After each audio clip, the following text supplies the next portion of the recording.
You're listening to 17 Carat K-Pop, the show that's a little bit of everything with a K-pop twist. Visit 17caratkpop.weebly.com for more information about the show. That's 17caratkpop.weebly.com. Enjoy the show! Hello everybody and welcome back to 17 Carat K-Pop. Very excited, finally, at long last, the TXT episode I've probably been teasing for literally months now is here. I have so many theories and thoughts to break down about the TXT Universe, all the symbolism and messages layered within their music video world, and where I think the story goes from here. Lots to talk about, so let's just dive right into it. Quick primer for those who are unfamiliar with TXT and why they are such a big deal. So TXT is a 5-member boy group from Big Hit Entertainment, so that is BTS's company, which is why they're nicknamed BTS's little brother group in a way, and they do have a lot of story parallels that I will get into later, but they also have a very unique sound all of their own. They debuted March 4th of 2019, so they're a relatively new group still, but they really have already had so many accomplishments, from being the first Korean artist to cover Teen Vogue, to working with Music Bank. Soobin was an MC starting this year, to having a sold-out USA Showcase tour at the beginning of their career, to winning the New Hallyu Artist Award. I could go on, but the point is they are so popular and were right from the start, and they just recently actually broke their own album pre-order record for this new EP we're going to be talking about today, Minisode 1, Blue Hour. Blue Hour broke their pre-order record, surpassing 400,000 pre-orders, and I believe their last EP surpassed maybe 300,000, so it was a big jump. And this new album topped the iTunes charts in 30 different countries at least, as of recording time. So TXT's whole concept and theme is surrounded by literal magic, and there's a lot of star symbolism involved, and there was right from the beginning. Their choreography sometimes forms the shape of a star.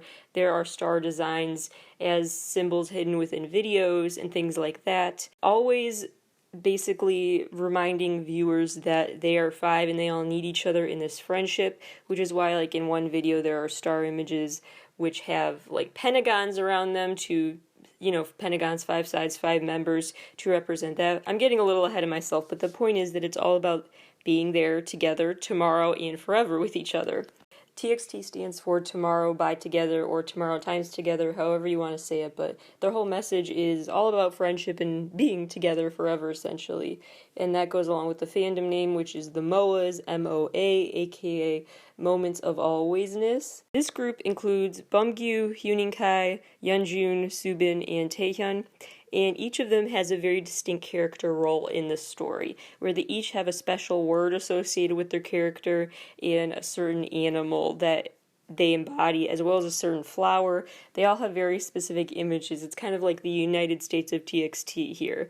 The main code words that they have are promise, hope, clue, secret, and tomorrow, which each play a role in the story that you will notice very quickly on. Promise, hope, clue, secret, and tomorrow.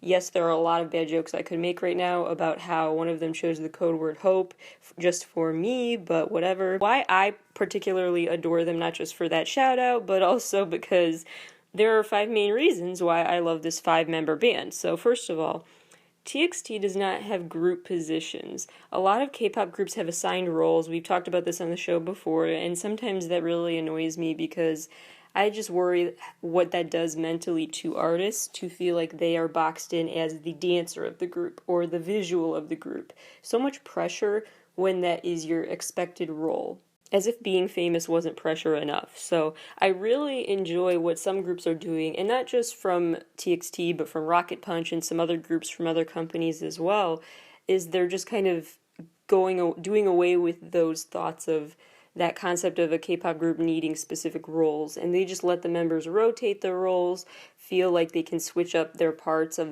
you're the main dancer for this comeback, or you're the main leader for this comeback.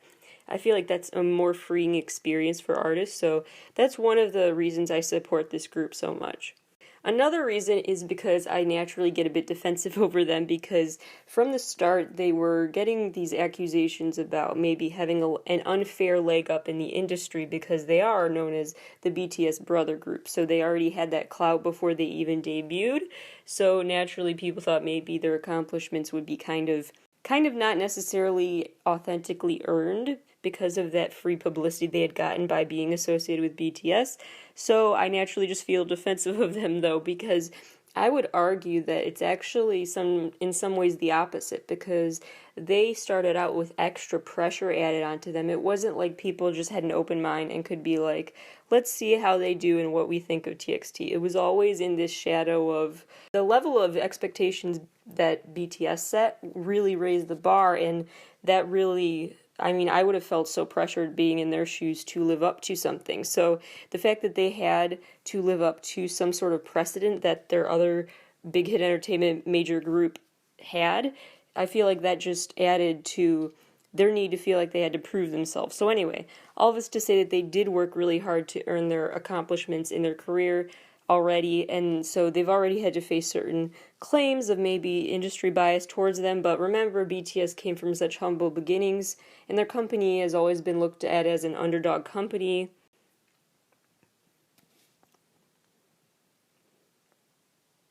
So from the beginning, they had to work extra hard to prove themselves, which they have chosen to do and really prove they can do. So anyway, third thing is that they overall, TXT embodies the relatable and really emotional and universally relatable messages that BTS also does in their work, where their ultimate ethos has to do with leaning on each other, not feeling like you have to carry burdens by yourself, the concept of youth and time getting away from you, reflecting on your past and how much you want to preserve of your past versus abandon and pursue a better future. We'll get into all that later, but overall, being a BTS fan for so long before TXT debuted, I was pretty much primed to like this group. Not because of media framing, but just because of the actual storyline and knowing the whole big hit entertainment company ethos of letting their artists really be super vulnerable in their storytelling. Fourth thing, their storytelling always, like BTS in a way, is very fresh and unpredictable, yet it still manages to have these through lines. So it has these Easter eggs, it has these recurring symbols and references, it has this continuous storyline in a way, but each video is also still unexpected. So you know in a way what they're going to address in the video, but you never know how they're going to address it. And so that mix of familiarity and surprises is really appealing to viewers. Just objectively, I think that's what makes them so popular, and also just personally, I love that about their work. Lastly, the main thing that I really love about TXT is that they make literal magic. I know that sounds weird, but their whole concept is magic that we will get into in a minute. They really do. Something about their music is so bright and fun and youthful, and just something about it really does feel like magic. Like someone really did find a way to bottle up youthful energy and turn it into a sound. Like if childhood had a song to it, or like a specific feeling that could be invoked by a song, it would be a TXT song. They've just done such an impressive job of really encapsulating all sorts of mixed feelings you get growing up into music. And that translation into music of how we feel is really remarkable, and what big hit entertainment has always done so well. So TXT truly does shine on their own, and as Big Hit Entertainment more collectively also does. So keep in mind that as I compare them to BTS during this episode, I'm drawing parallels not to try to compare and show that one's better than the other, because they are such separate storylines, but they also have connected storylines. And so I'm just saying that I'm not saying one group is better than the other or anything. I'm just pointing out all the ways that I think their universes do have some intentional overlaps. So just to be clear, I'm not trying to diss them by comparing them to BTS. I love both music video universes, and they do have some intentional overlap. As I walk through the music video timeline here, it may sound like I'm bringing up and focusing on details that are irrelevant, but I promise it's all related to my theory. So just pay attention to the details that seem irrelevant, because they're not, as I go through what these videos were all about. We were introduced to the TXT members one by one in this series of videos called the What Do You Do series, which was kind of like an intro to each member and what their interests are, really. just seeing them in different environments. Like Yeonjun was just hanging out in this computer lab playing computer games. He was playing with a claw machine at one point. Subin was biking at one point and running, sitting on a ledge. He was just all over the place. Kai was in this convenience store setting for a while. Taehyun was asleep on a bus ride. Bumgyu was walking around wearing this backpack, and then he was hanging out in the subway station, sliding down banisters and running through the empty subway station and just really goofing off, riding a bike with no hands. Just all these youthful moments captured by each member, which seem irrelevant, but what you should keep in mind for my later theories are just a few of those details. Yeonjun being in the computer lab playing computer games, as well as the teddy bear he wins in a claw machine. That stuffed toy is what you need to remember. Subin's character is first introduced by pulling back a curtain. Kai being in the convenience store. Taehyun on the bus using the phone filters, goofing off with those. And Bumgyu riding his bike at night with no hands. So even if you don't remember which character had which things associated with it, I hope you just keep in mind those details. Then we had all of the members come together for the first time with this last intro video, where they really are just goofing off and dancing and having a blast together. They climb on the roof of a building, they're swinging from the top of a soccer goal, they're just kind of running around and goofing off and being kids. And there's, I don't know, something about this video, only like long-term boy band stans may get this, but I'm getting like One Direction row your boat dance vibes from this video, just something about it, and that's the best compliment, I promise. But anyway, so they also have, the key detail to remember from that intro video though is that they're goofing off and giving each other piggyback rides. So keep that in mind for later. Dream Chapter 1 is where the trilogy starts with Star. Dream Chapter 1 Star with the title song Crown. And that song we've talked a bit about on the show before. It's very cute. It's really a song about growing up and puberty, really, and how you feel like you're so foreign to yourself when you look in the mirror, and what is that? Are these horns growing out of my head? And so the horns are kind of a metaphor where they say, no, don't view it as horns, view it as your crown, you're growing a crown, and it's a really cute way to look at it. So that is what that video is really all about. They mix up a lot in that video, the animated elements versus the not animated, like they have animated tails and cartoony horns and things like that added to them, like drawn on them really, so it's like an intentionally photoshopped looking aesthetic going on in the Crown video. It's got like the homemade look in a way. And it starts out with this Morse code actually that says Crown. So the beginning of the song and the video, not just the music in the video, but if you just listen to the actual song, it has that Morse code that says Crown in it. And fun fact, the intro videos for each character also had Morse code that spelled out dreaming. So the key word dreaming there to keep in mind. There were some B-sides that eventually got their own music videos as well from this Dream Chapter 1. The Blue Orangeade video was one that mixed computer graphics with these comic book style visuals. A lot of desktop windows open as part of the video theme where it was kind of like you're scrolling around on a desktop. That was kind of the aesthetic of the whole video. And another main detail from that to keep in mind is that there is a moment where a whale is there. A whale. So just note that. A whale graphic in that video. Then there was Cat and Dog, and that video features this star-shaped cloud in the sky and other symbolism that you can pretty much figure out by now, knowing who TXT is and what they're all about. There are a few moments in that video that feel like they were intentionally a bit reminiscent of BTS works. Like there's a moment where abruptly the scene turns Technicolor, which reminded me of BTS's Blood, Sweat, and Tears video. There's also a scene at the beach, which made me think of BTS's Spring Day, and Euphoria, and actually quite a few BTS videos have that beach setting as very symbolic. My favorite lyric from this whole era of Dream Chapter 1 is Cross the Rainbow Bridge, because it just sounds really cute, and it can really, I mean, the rainbow aspect, the bridge aspect, like, you could unpack even that detail if you want. This story is so layered, you can really overanalyze it if you want, which I'm, of course, doing. The Chapter 1 of this trilogy concludes with Nap of a Star, which is kind of a short film of sorts that has a really unique aesthetic that's kind of pop-up book-like. It reminds me of Hugo Cabaret, actually, which will make more sense later on, the reference there. But it has that very old school movie aesthetic, like old school movie. I mean, like the very first films ever made aesthetic. That type of look to it. And the members are just kind of goofing off, trying to see through a telescope. It's got a very homemade feel to it, like a pop-up book. There are chapters in this Nap of the Star story. Chapter 1 features them fighting over the telescope, and then Chapter 2 is when Yeonjun is seen with these reindeer antlers. Then these horns grow, you see them puncturing his blanket, now he has literal horns. They don't look like a crown now.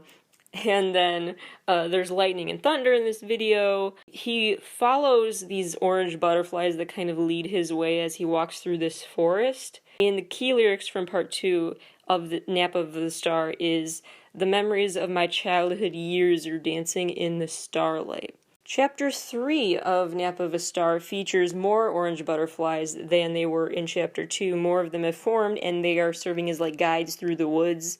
Each member wakes up from a sleep in a different location, and then everyone appears suddenly very wide alert after they're kind of startled awake. And Kai is wearing, by this point, these mechanical angel wings, which again have that feel of like the first movies or just like early technology, as he wears these very mechanical wings. The key lyrics from Chapter 3 are, "The night sky we used to walk, afraid they'll slip away like a dream," which is reminiscent of a lot of BTS content that has to do with the sky, the moon, and the stars being used as a reference and a symbol for a lot of their story. Chapter 4 is the final chapter here that we're going to talk about, where Yeonjun, the one with the horns, stops his trek through the woods to just sit by a fireplace, and then he eventually falls asleep. When he wakes up, he starts backing away as he realizes he is now face to face with this giant creature. And this giant creature somehow like gives him a cut on his neck without even touching him. So it's like a cat just clawed his neck, but the cat didn't even touch him, just stared right at him. And so he's backing up and freaking out and running away. He eventually ends up in this new setting that's really eerie looking. It's got these red trees that are kind of, I mean, it's winter, so they're trees without leaves, really, and it's just a winter setting that he's suddenly moved into instead of the literally warm setting where the fireplace was. Then the lightning strikes, and in this scene, when the lightning strikes, the scene is flashing red. Eventually, all the other members join him and are there to comfort him after this scary nightmare moment that he experienced, and they stop to look up at the starry sky together. The key lyric from Chapter 4, "I want to be your nap and forever dream together." Chapter 2 is called Magic. The concept trailer that introduced us to this new era for them had this bright yellow scene at one point that just turned bright yellow all of a sudden that reminded me a lot of the BTS Idol music video aesthetic, so just throwing that possible connection out there. The title track for Magic was Runaway, which is also called 9 3/4.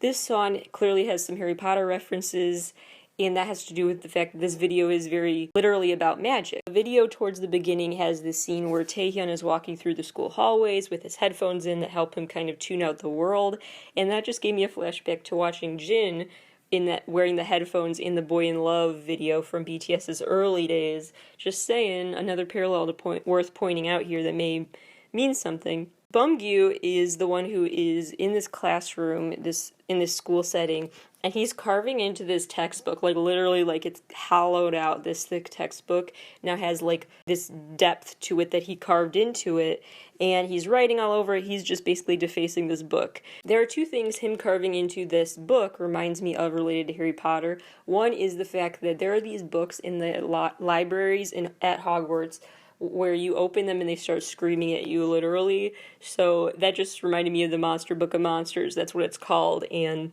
there's a reference to monsters a lot throughout the TXT videos, so just something I've been thinking about. And then the other connection that it just made me think of was Professor Umbridge is this villain in the 5th installment in the Harry Potter series, and Professor Umbridge is this character who she gives Harry Potter detention at one point, and his punishment is to write this. He has to write over and over, "I must not tell lies," and as he does that, he ends up realizing that the pen she makes him write with is actually like using his own blood as ink, and so he's very pained and cut up as he writes.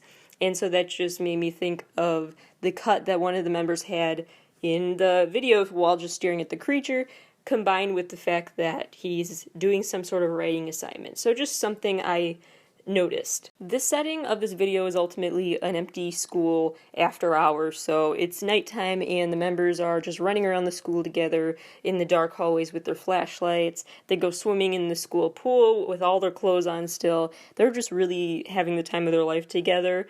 And there's, of course, the book carving guy, and that ends up actually causing the book to somehow catch fire, and a flame sparks in the middle of the book, so one of the members runs into the room with a fire extinguisher to take care of that.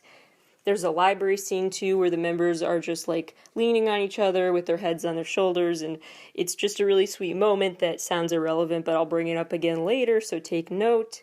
And then they see, after they're swimming in the pool, that there's a glowing trap door at the bottom. So they seem to have gone through that, and then they're walking through this magical woods. The parallel to Harry Potter there being that in the second book and second movie, they have to get to the Chamber of Secrets, and in order to get to that chamber, you have to go into this trap door, and then you kind of walk through these different worlds. The first world being a forest-type setting, which is what they walk through here. So they're walking through this forest where the crickets are really loud, the fireflies are everywhere, and they are waving their flashlight trying to see what's up.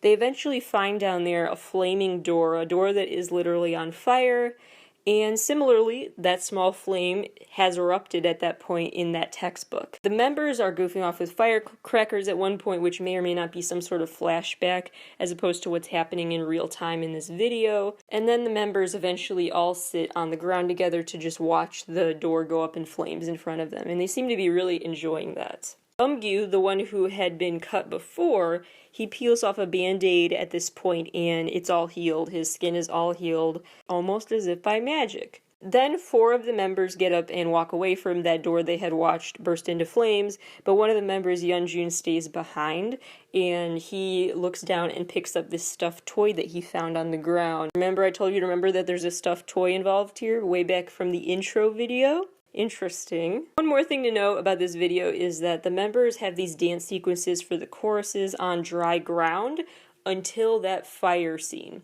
So until there's the flame in the book and the flame on the door, until those fires start, they're dancing on the ground that's just dry, but then after that, suddenly their indoor dance scene is on this thin layer of water that covers the ground. So keep that in mind. It's very interesting. You'll see those parallels throughout their story where the water symbols don't show up until the fire does or vice versa. They always have water to balance out the fire reference or vice versa, it seems. The key lyrics from this Runaway / 9 3/4 video: let's make a magic spell with your tears, we swim in the spaces to comets, and we gotta be together to get to 9 3/4, which in Harry Potter is the magical platform between platforms 9 and 10 that gets you to take a secret train to Hogwarts. Aside from Runaway / 9 3/4, the main song and video from Chapter 2 out of 3 to note is Magic Island, which is another movie of sorts, a short film that has different chapters to it. Chapter 1 features one member who's sitting on this couch with headphones on, seemingly in this alone setting, but suddenly he wakes up and he looks up and realizes he was kind of just in a flashback or something, and he snaps to and realizes he's just on this crowded subway car. While he's there, the other members are too, but they're not like together, they're just scattered, different members not really looking at each other on this subway. But after a text exchange between a couple of the members, each of them eventually grabs one of those handrails on the subway car, fists clenched really tight and eyes closed really shut, and this is like the magic, when the magic can happen. Literal magic can happen, and now all of a sudden they are the only 5 passengers on this subway train, and the train starts speeding along at warp speed. A lot of BTS parallels I noticed here, where all of the images that flash on the screen in quick succession as the magic happens include a close-up of an eye, includes fire, water, birds, a concert scene, a crash, train tracks, and then most importantly here, this scene where they jump in the air in slow motion and you don't see if they hit the water that's beneath them as they're in the air, which is a lot like a key part of the BTS storyline. Suddenly, after this magical train ride, the members are in this purple flower-filled forest. While they're in this forest, one of the members lights a match and starts a fire and gets a cut while doing so, which to me implies that maybe this Magic Island video is happening either simultaneously or before the other cut in the timeline from the Runaway music video. The key lyrics from Magic Island are, "The voyage has gone adrift, the place here is our start line, and the song of you're in my star, the memory that sparkled with dreams." Again, referencing memories, dreams, and trying to find their path in life. Part 3 of Magic Island, the video, that was part 2, and then part 3 are when these playing cards and a tie fall to the ground. There's another firecracker scene where they're just goofing off and acting like kids, and the playing card has a lot of parallels to the cards and their symbolism in the BTS world, so that's worth noting. And lastly, part 4 is when they see these walls of flames suddenly surround them. They're not just little embers, these are giant walls of flames that surround them on this magic island.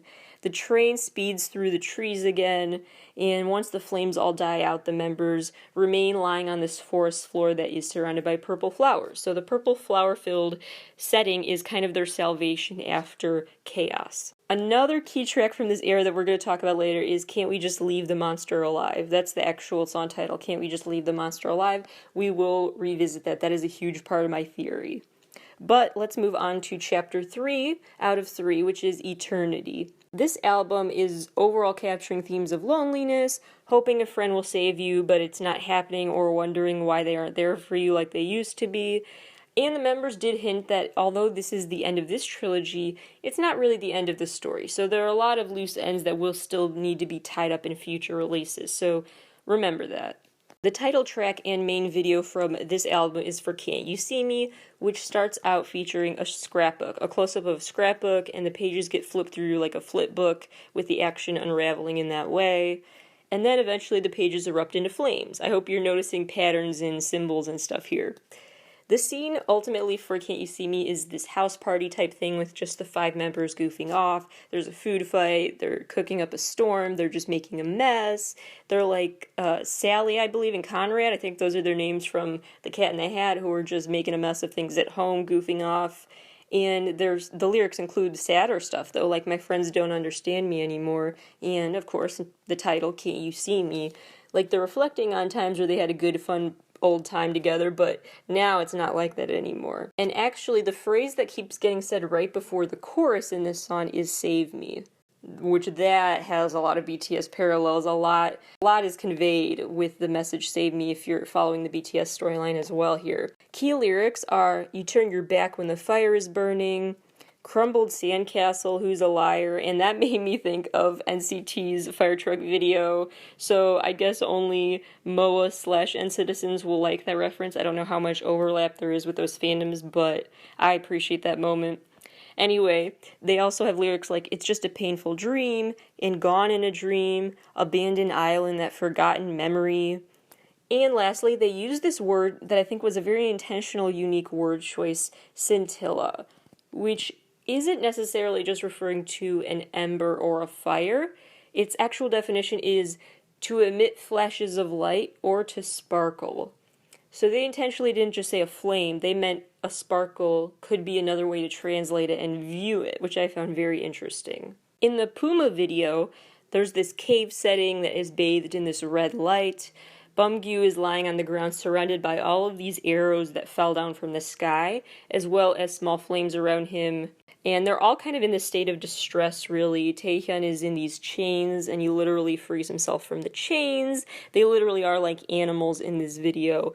Actually, there's this masked figure at one point who has 2 of them held by leashes and holds up this meat to them, which to me was kind of a symbol of, like, maybe temptation. Meat is viewed as this delicacy and symbol of wealth, at least in Korea and in their history. That is a big symbol, and so that just made me think of the Daechita symbolism that is throughout August D's work. There's also this key setting where Yeonjun is on this cliff, and he stands on this ledge that looks a lot like the ledge setting in the On music video from BTS, just saying. The dance sequences feature this doorway with a glow, a bright light behind the doorway. Clearly it's leading to this bright world, and that doorway is what's behind them as they dance in this dark setting. So this is showing this evil that's right in front of the good they could enter into this new world.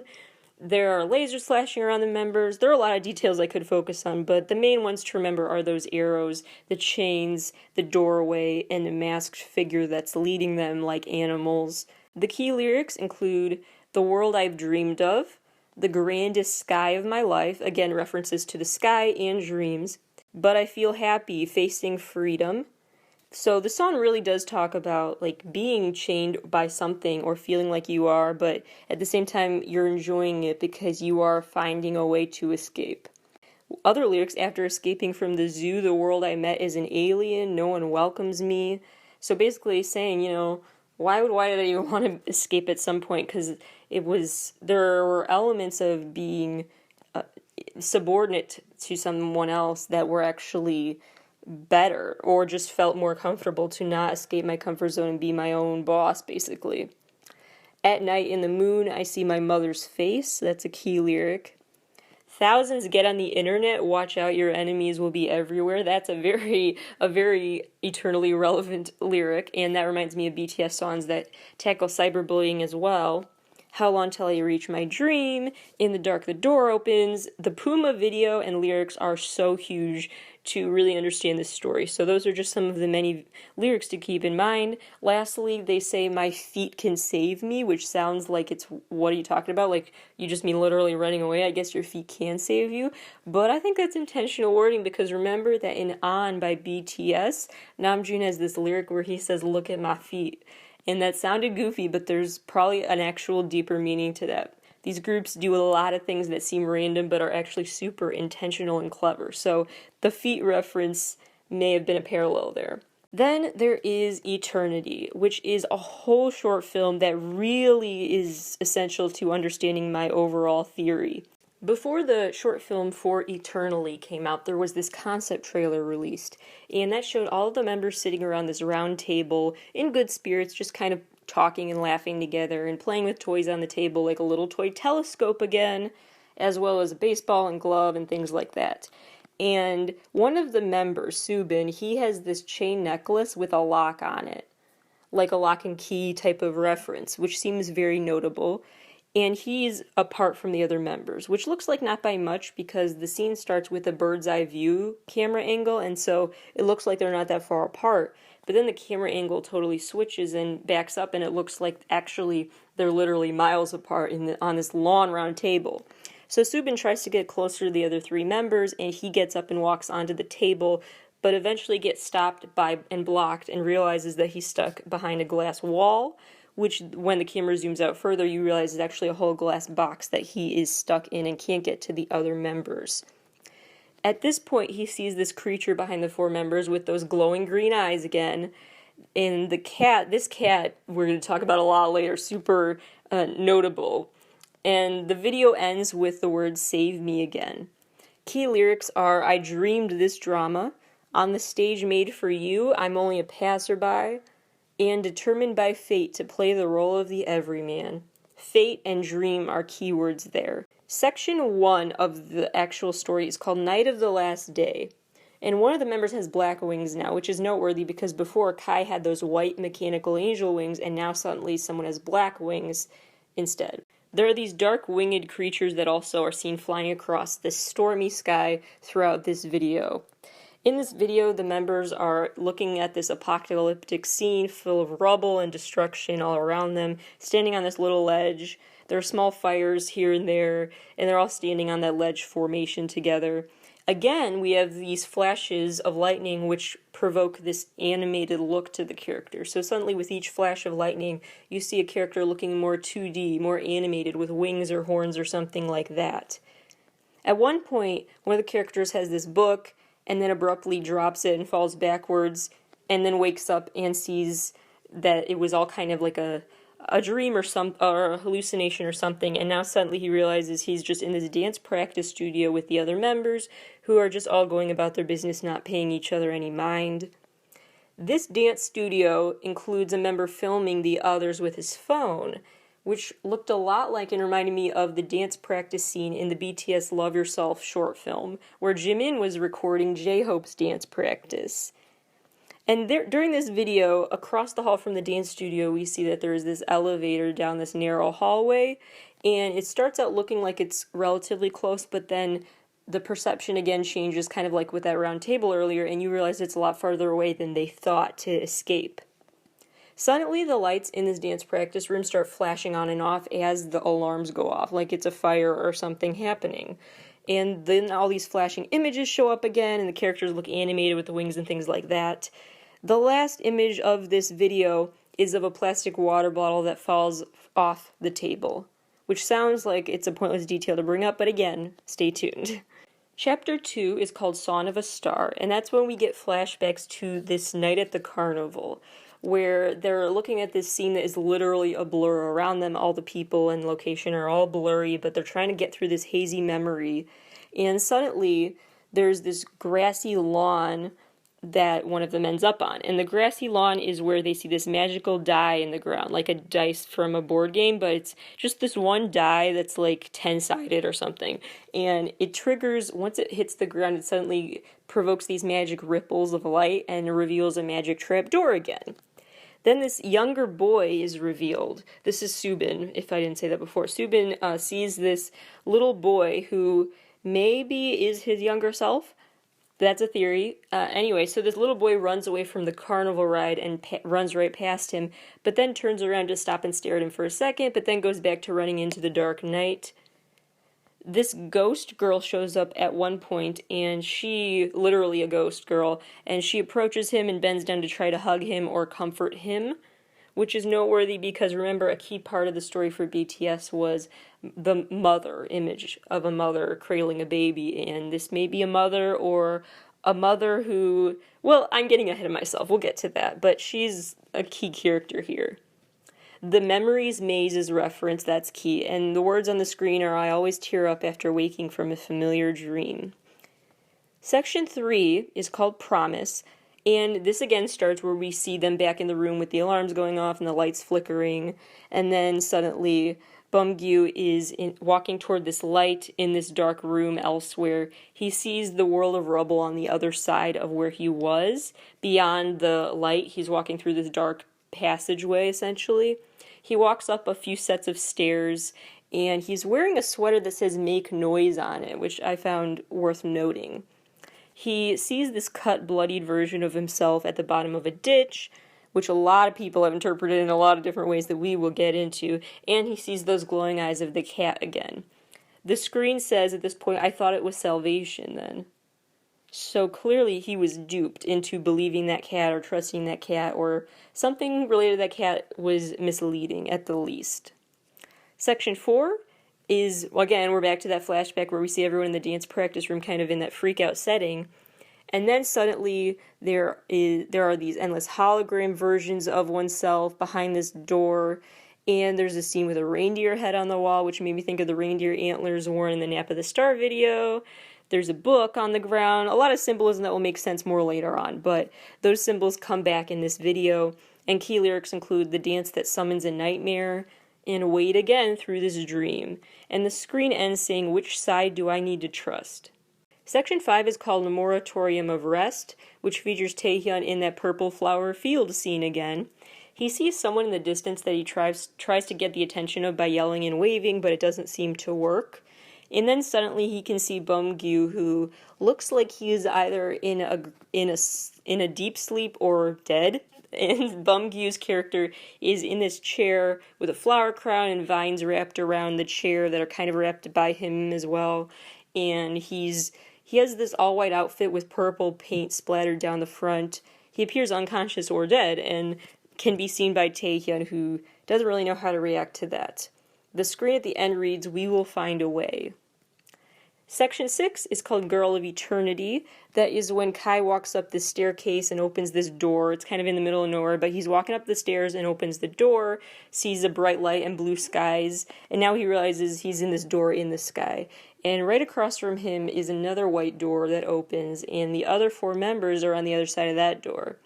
So they kind of just stare at each other from those doors that are across from each other, and then tentatively Kai takes a step forward and sees that he's trying to walk on the sky, and it's essentially like he's walking on water.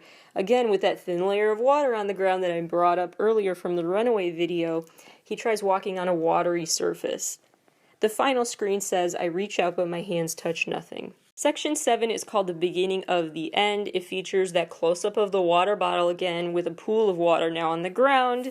We're back to that scene with the alarms and flickering lights, but then it abruptly all stops. The lights stop flickering, the alarms are no longer going off, and the members act as if none of this chaos just happened, as if they just go about their whatever they were doing in the practice room, just checking their phone or walking around or checking out their moves in the mirror, whatever they were doing, they just go back to doing as if nothing had ever happened. Although one of the members is still a little freaked out and stops to look at what's in his hand, which ends up being that magical die with like a couple of different sides, like more sides than your average die to it, and is kind of glowing a little. That magic die is still there, which makes you think that it wasn't all a dream. There's some remnant that was in the real world. So let's back up and look at what the actual monologue at the beginning and end of this mini movie said. I'm just going to recite what the monologue said without interruption. So this is parts that were interspersed throughout the short film, but I'm going to read it as if it's all one story. Quote, "On the night of the last day, the world lay in shattered ruins. Darkness descended on the boys and the night. Memories of a destined future draped slowly over them. The boys asked as they wandered the nightmare maze, 'Are there no other choices for us?' The boys were thrown into confusion. In the blink of an eye, the boys felt they've returned from a long journey. The widening space between us, scribbles that unfold before our eyes, wade again through this dream. In fear, the boys asked, 'Was it all nothing more than a dream?' The boys did not know that this was but the start of a chaotic turmoil." At the very end of this whole saga, we see that there are messages from each member or to each member written on the mirrors in this studio. So it's kind of like if a window gets fogged up on a bus and you write on it with your finger, it's that, but it's a fogged up mirror in the practice studio that has different messages for them. One of them being "Remember my name." And it reminded me a lot of that scene in the BTS world where Namjoon writes "You need to save yourself" on the window. And TXT's brand new album came after that Dream Chapter trilogy. This is called Minisode 1, Blue Hour. Minisode making me think that this is kind of a temporary reprieve from the saga that we've been talking about, but not the end or anything. Just a little break, but they're going to go back into the darker universe that they've been dealing with in past releases, but this is kind of a detour for now. And so Blue Hour is the title track, and the song is really all about the time 5:53 with lyrics like, well, actually the direct title translation is, "I discovered you and me in the sky at 5:53, which again references the sky being really symbolic here. And at 5:53, that is when the sun actually sets in October. So all very intentional, the 5:53 reference and the fact that this video is set in October, which is in fall, a transition season, which really embodies a huge message in Blue Hour, which is all about that transition period between being a child and adulthood. So there's a very transitional era for them and for their story. This song is really meant to encapsulate, quote, the complicated emotions of awe and fear that one feels at sunset. And it really does deal with the passage of time and fears about losing your youth and getting older, really. Settings in this video that are worth noting: one, they're in this grassy field dancing, which is a lot like the BTS Dynamite dance scene. If you ask me, that's what it reminded me of. They also have this fall day where they're just sitting around this tree with bright orange leaves. It's really just embodies what a fall day could be all about, with friends just leaning on each other, again with those moments heads on shoulders, like in the library earlier in this series, and they're just showing off true friendship. And the other big setting is this carousel that is in the sky. Yes, that carousel, like from that carnival, the Nightmare Carnival from earlier in the story. So this video is really quite magical. It has this Ferris wheel setting that is really fun looking, and then the camera zooms out and you realize they're just painting the Ferris wheel setting on a big canvas. They free fall through these pink clouds jumping off of the platform that the carousel is on. So it turns out the carousel is in the sky and they jump off of that, which was attached to some sort of beanstalk of sorts. There's this giant purple paintbrush used to just paint a bunch of purple everywhere, and purple paint seems to be covering the forest scene they walk through. There are squirrels around, like giant squirrels in purple sweaters. That's a whole thing. There's a lot I could say about that, but I'll just let you interpret those however you want. It definitely gave me the movie Enchanted vibes, so I'll just say that.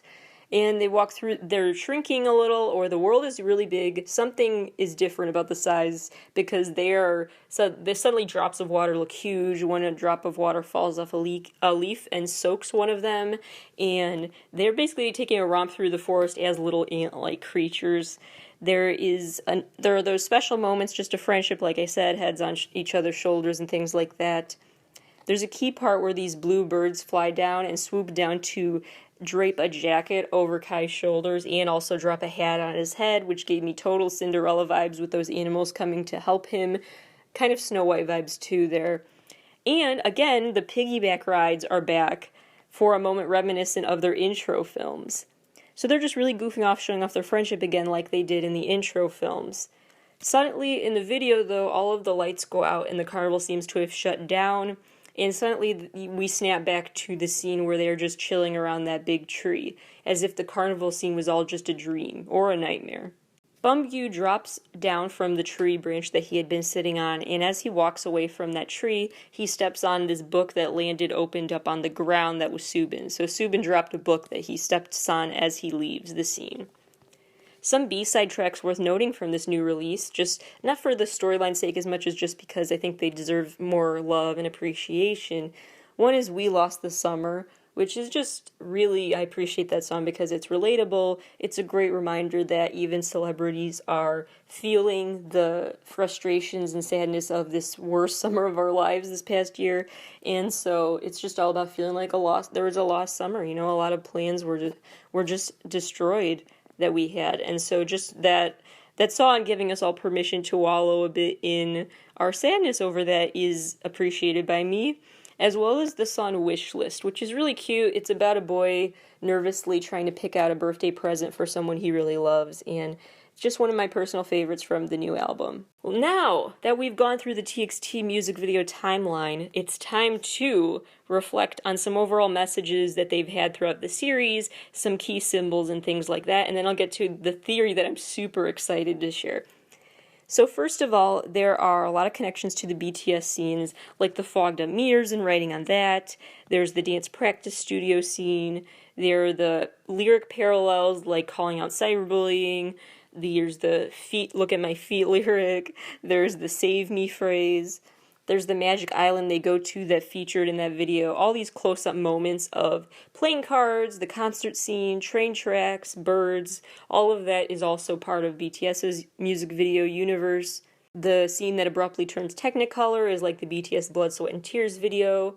Subin, in one of the intro videos, for Subin's intro video, he opens up curtains at the beginning, which is a lot like what Jin does in one of his solo videos in the BTS story. There's constant flame symbolism through TXT videos that I've been noting, as well as in BTS videos. That's a big part of the story as well. There's that burning building setting that is like BTS had a No More Dream burning building type of setting, and TXT were in a similar environment for Can't You See Me.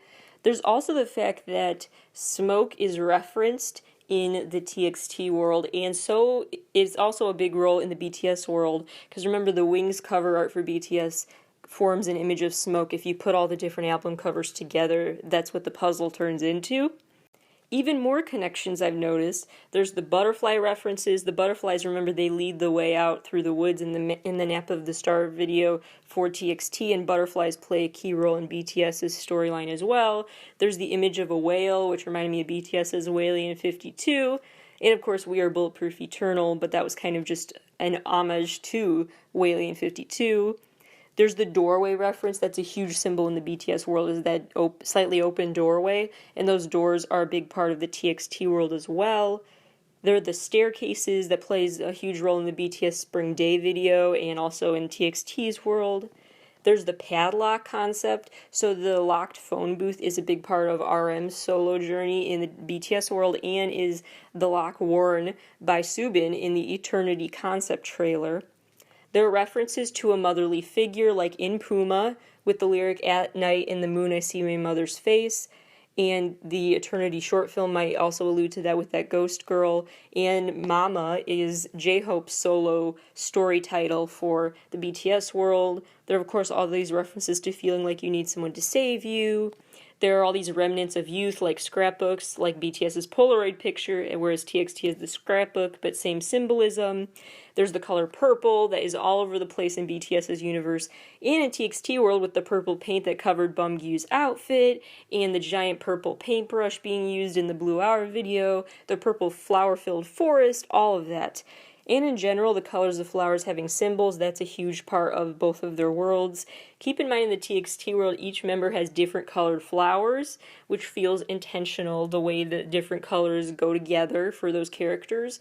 And BTS is kind of like that too, although white flowers are really the ultimate symbol for the BTS world. The white flower petals always seem to replace flames in the BTS world. So the fire is put out with white flowers of rebirth, essentially.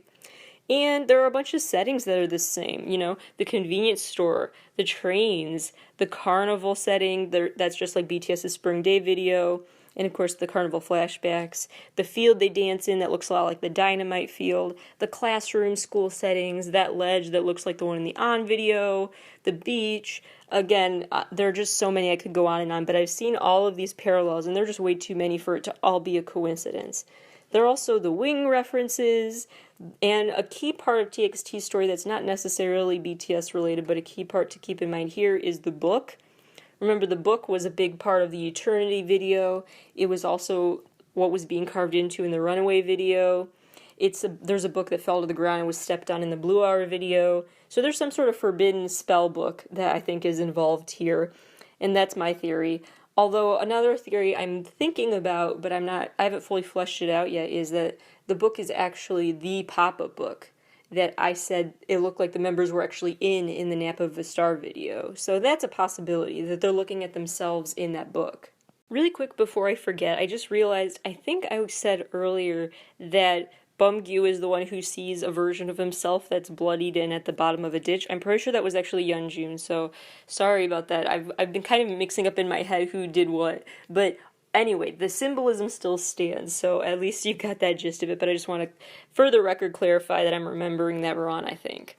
Anyway, the overall messages and themes here that are similar to some BTS storylines, but again, TXT is their very own unique universe as well. One is that both storylines involve showing and conveying part of the message through clothing. Clothing choices are very intentional.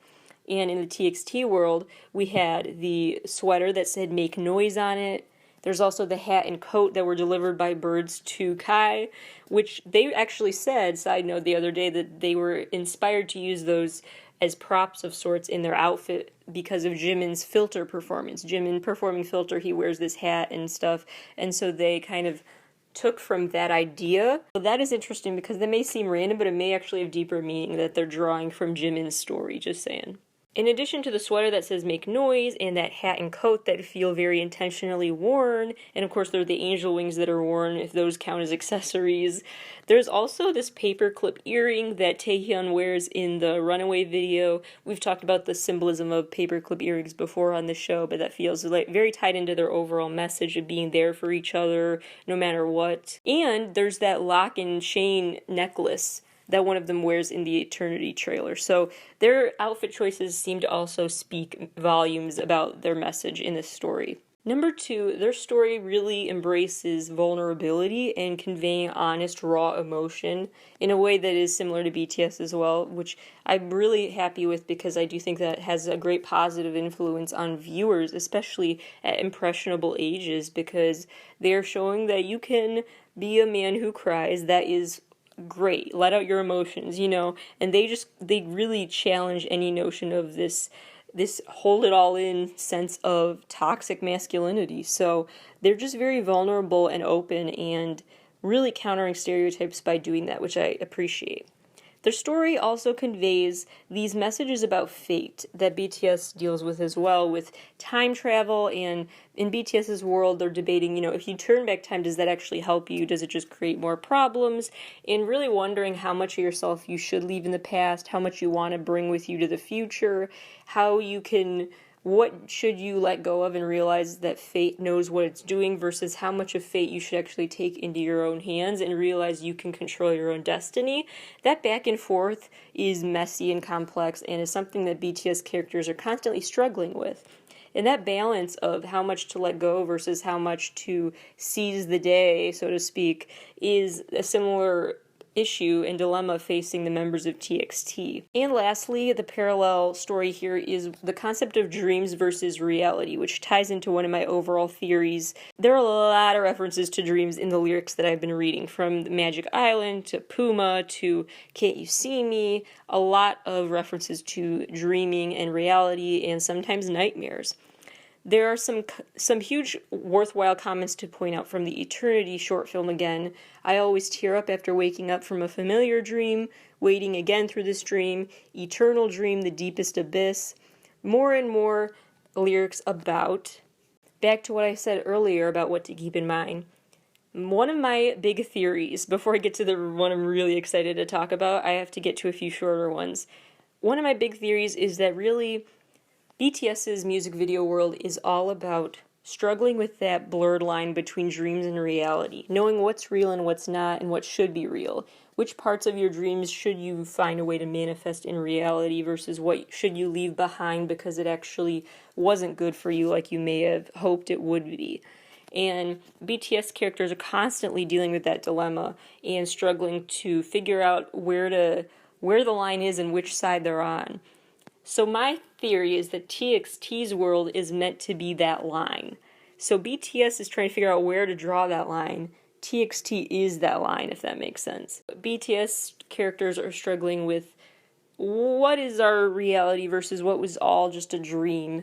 And TXT characters don't have to face that dilemma because they just are. They're just living in the moment. BTS characters are struggling with reconciling the past and future together, whereas TXT is just living in the present. They are the group in the middle, in that line, that blurred line realm, that they're very happy with the ambiguity of living in a world that is blurred dreams and reality, and is that area that joins them together. So that's how I view the TXT world, as kind of the escapism and the useful joy that BTS characters are grasping for and trying to renew in their lives. And TXT is like who they would be if they had been carefree when they were younger, and kind of like a younger version of who they wish they were, or maybe they really were. But it's all about, like, their memories are projected through these TXT members is how I see it. I also get the feeling that TXT is in this world that is between reality and dreams, because elements of their world are always surreal and elements are also very real and relatable. For example, there's that pop-up book video, Nap of a Star. There's the comic book aesthetic and animated tails and horns and stuff they add. There's the computer room that I told you to remember from the intro video way back in the intro to each character. And there's the blue orangeade video with the computer screen. Then characters, of course, grow horns and wings and stuff. A lot of elements are very supernatural or just look like something out of a cartoon or out of a movie or something that's not out of reality. But then they are very relatable characters in other ways, comforting each other, hugging each other, just laughing and dancing together and playing and goofing off together. So they are blurring those lines intentionally as opposed to trying to figure out how to separate them. Those are the main differences I see between their universes. Other theory, which if you want to hear more about this and how it may connect to TXT, check out my ATEEZ Wonderland episode and any other ATEEZ episode I've released of the show, because that is when I break down a lot of Alice in Wonderland parallels I've seen in K-pop videos. But for now, I will just say I've seen some of those again with TXT, in the fact that they keep changing sizes, like in Alice in Wonderland, where they shrink and they're walking through that forest as little creatures, so they're among the squirrels.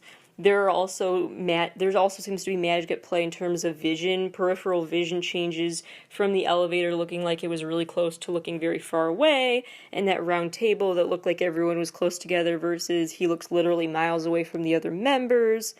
There's also the magic involved in flames abruptly starting up and the trap door and the magic die. So all of this literal magic is at play. And there are also moments where they kind of fall or jump down a ditch. And there's a part where, in this new Blue Hour video, they jump down from the clouds. They were on the clouds in this carousel, and then they jump down, and that free fall made me think of Alice falling down the rabbit hole like that. There are other imagery parallels I've noticed, like they're walking through a forest with purple paint splattered flowers. It looks like they were just painted on, which a key scene in Alice in Wonderland is painting the roses for the queen to please her. There's, of course, the playing card symbol that's big in Alice in Wonderland's world is part of their symbolism. There are close-ups on a watch or a clock or something in this setting, as well as other imagery that looks like a clock, and that has to do with the passage of time that TXT is all about in their story, and that is a huge symbol for Alice in Wonderland. The rabbit has that pocket watch that is a key part of the story. In some versions, the Mad Hatter has a big pocket watch that is a big part of the story as well. There are so many more I could probably point out, but those are the main ones. Oh, and also the fact that butterflies are a big symbol, because in Alice in Wonderland, the caterpillar is a big character, and in some versions, the caterpillar does eventually turn into a butterfly during the story. Also, I feel like there are other fairy tales alluded to here. I was only half joking when I noticed that the Enchanted, that I was saying that the Enchanted movie seemed to be involved here when they were talking to those squirrels that were dressed up like people. Just saying, could be something there. There's also the fact that the carousel they were playing on is in the sky, propped up on top of this beanstalk of sorts, which maybe they could Jack in the Beanstalk. And then there's that very Cinderella or Snow White-esque moment where the birds fly down to give accessories to Kai. So all these little moments, there are probably even more that I'm missing that just allude to their influences possibly being fairy tales, and Wonderland's not exactly a princess story, but fantasy stories with those elements of surreality. I feel like those are definitely inspiring their work. My big theory, though, about what their ultimate inspiration actually was for all of this, and what is being alluded to in the whole TXT universe, that I'm very excited and proud to reveal that I've come up with, I will share after the break. Now available for pre-order, which will be out in 2021, is Clint Smith's debut nonfiction work. It's called How the Word is Passed, A Reckoning with the History of Slavery Across America, and it ultimately is all about the ways that different historical sites have reckoned or failed to reckon with a history of slavery associated with those locations. It's a really interesting sounding work that I'm very excited to read, and again, you can pre-order it now. It's called Clint Smith's How the Word is Passed, A Journey Across the Country That Black America Built. So other fans I have seen talk about Alice in Wonderland related theories about the TXT world, but I also have another literary reference that I feel like is even more relevant to TXT's story that I haven't really seen discussed among fans online. So I'm going to bring it up, and I really feel like, just hang in there, I really feel like this is the ultimate literary inspiration that TXT used. And I'm just going to describe the plot of this story, and then you will see the parallels, hopefully, as I describe it, but I'll overtly point out TXT parallels after I describe this story. This is when reading your required books in English classes actually pays off. I actually like this book, and a lot of my peers did not, but it really has a lot of deep meaning to it, and I really like this author, and a lot of people don't, but here goes. I think TXT is ultimately emulating their personalized take on Something Wicked This Way Comes by Ray Bradbury. So let me explain. So Something Wicked This Way Comes is a dark fantasy novel from 1962. It is a very classic story that has a lot of symbolism and meaning within it, as Ray Bradbury is known to have done in his writing. And it gets its title from the Macbeth phrase, the phrase from Macbeth, by the pricking of my thumbs, I think it's from the clicking of my thumbs, something wicked this way comes. So, first of all, by the clicking of my thumbs, remember Bumgew got his thumb cut in one scene of a TXT video? I know that's a small piece of evidence, but it adds on to all my other evidence I'm about to describe. So the main plot of Something Wicked This Way Comes is that there's this evil carnival that comes to town. And the overall story shows the journey of these two 13-year-old boys, William and Jim, who go to this evil carnival, and as they go there, they're confronting their own fears, which makes them grow as people. So they're learning to confront evil, basically. And the story starts out where they meet this guy who's a traveling lightning rod salesman, because why not? So he's traveling and selling people lightning rods, and he gives them a free one because he gets a bad omen about their houses, and he's like, your houses are going to get struck by lightning. Protect yourselves. I know you can't afford this, but here you go.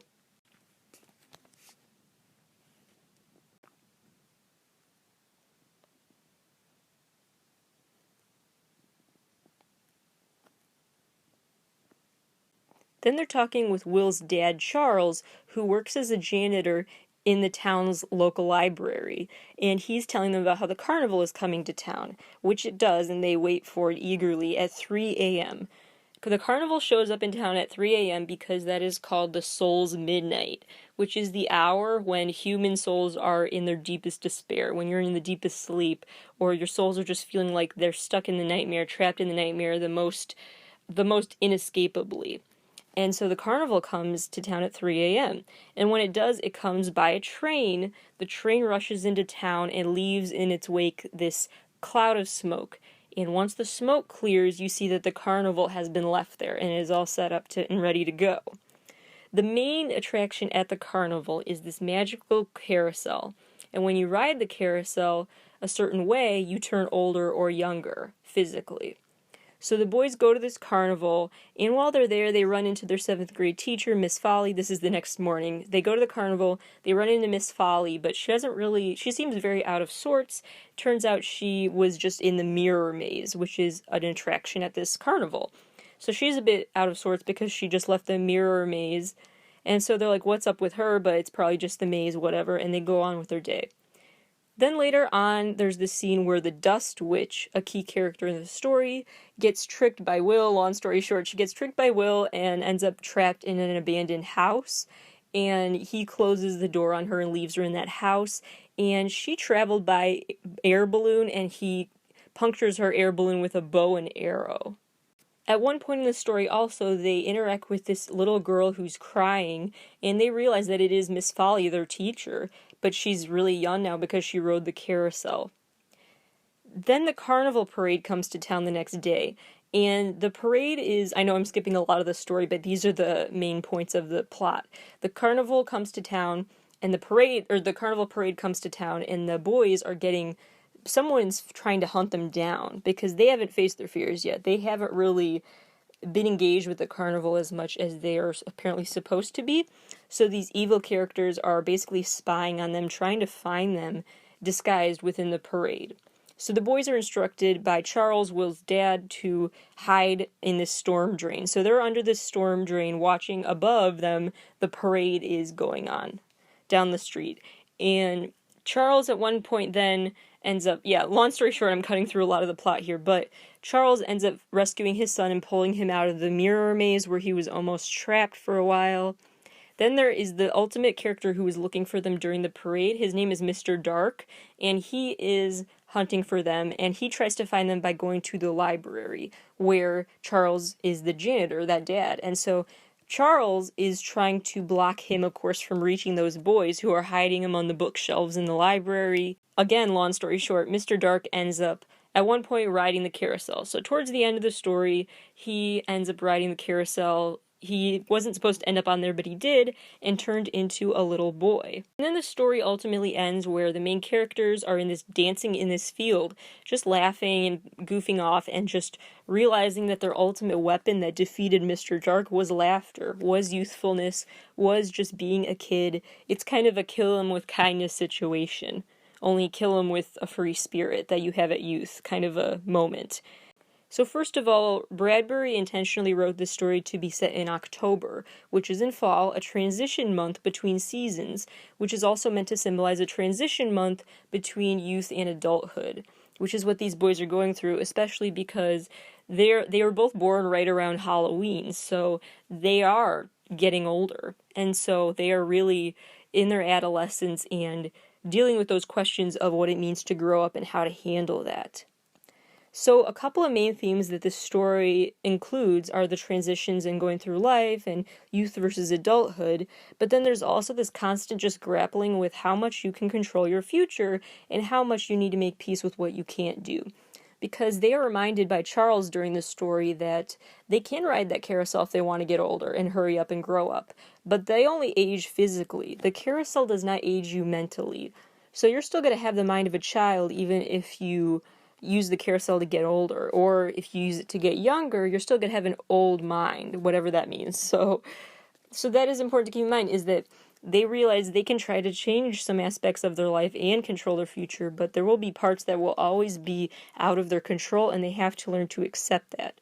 And Charles is the ultimate character to personify this clash of old versus young mentalities that people try to hold on to, because Charles is a middle-aged man physically, but he is a very young mind. He's such a kid at heart. And so that combination of being old and young is why his character represents the ultimate good, juxtaposed against Mr. Dark, who represents evil. And so good versus evil literally face each other in this story. The story is also intended to show how thin the line can truly be between good and evil, and shows the capacity to hold good or evil in all of us, which is seen by seemingly innocent things like the carnival setup, but if you cross it the wrong way, things are suddenly really, really going downhill for you.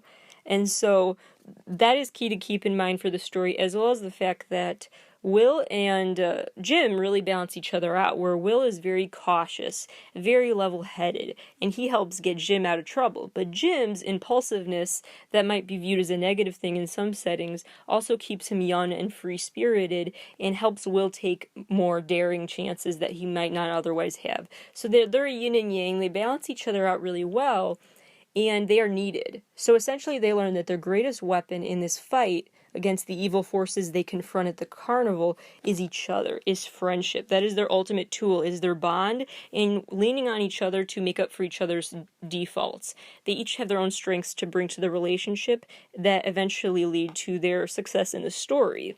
So the main themes of the story: transitioning and getting older, dealing with how much you can control in life versus how much you need to leave up to fate and trust that things will work out for the best, the concept of good versus evil in all of us and how to balance that out among relationships as well as just within yourself, and lastly, really trying to understand how many memories you want to hold on to and reflect on and go back to, because it's all about going back to certain memories, not just about going back to a younger age per se, but just going back to a certain time or memory in your life.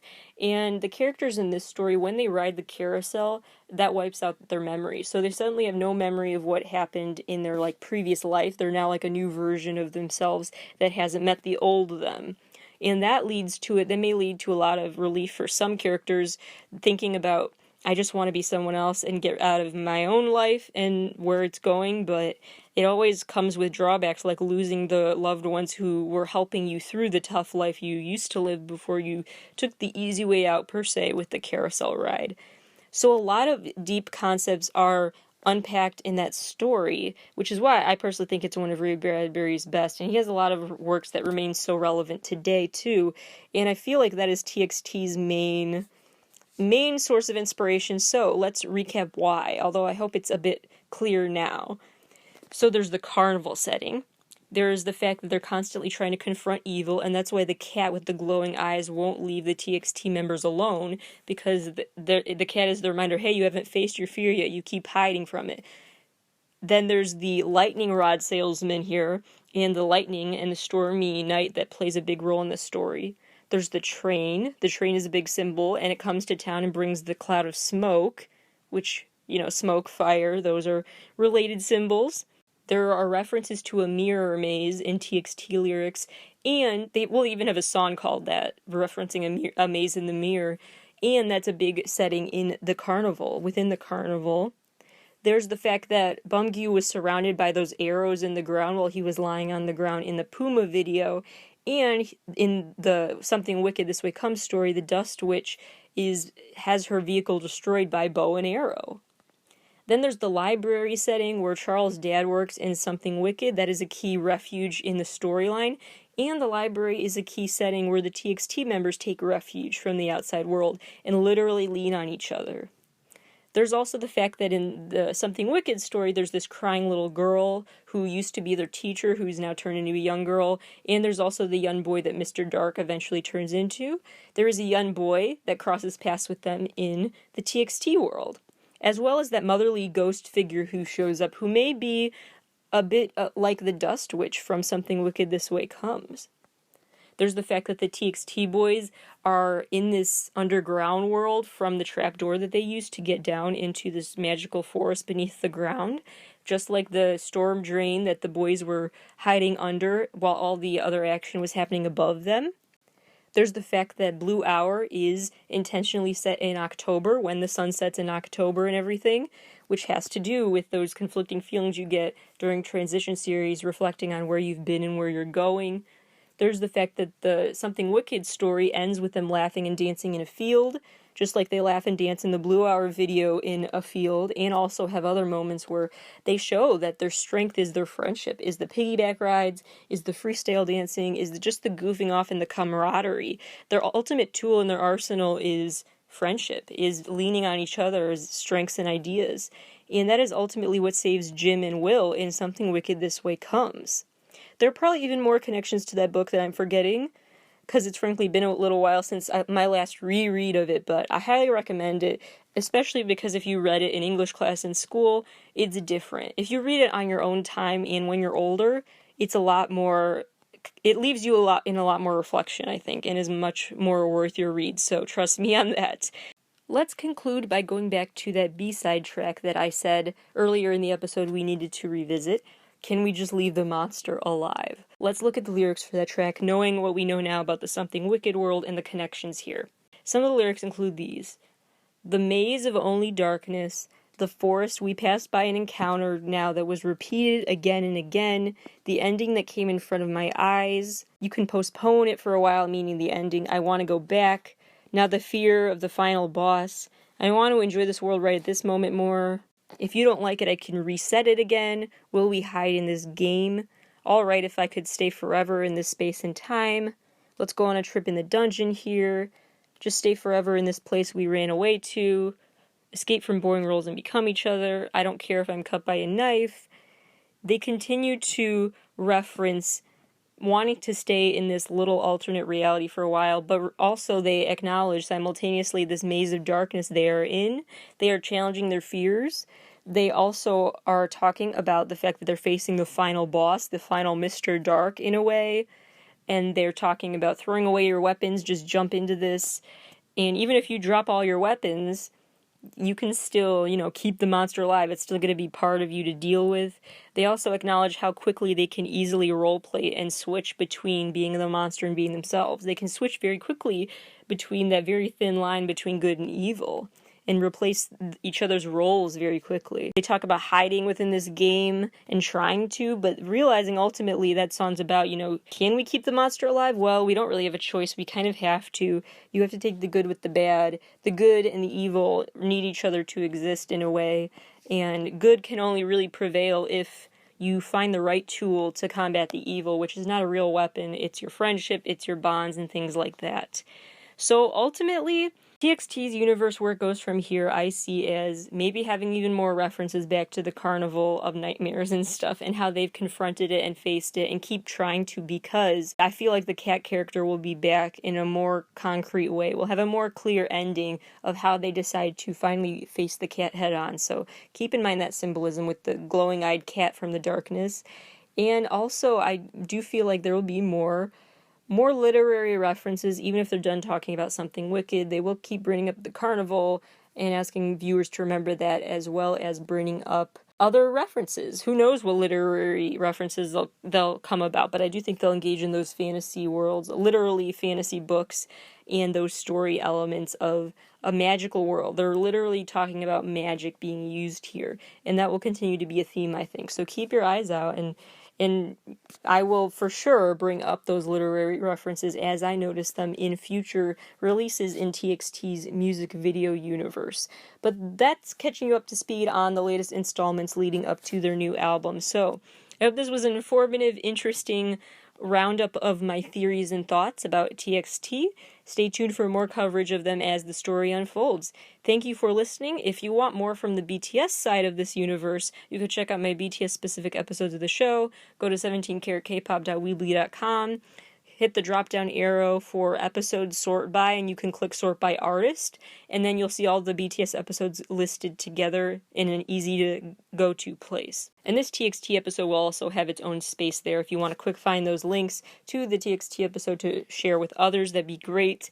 Stay tuned. I will have more deep dives into music video worlds coming up soon on the show. Thank you for listening, and I will talk to you next week. We haven't done a news roundup episode in a while, so I will get to that early next week.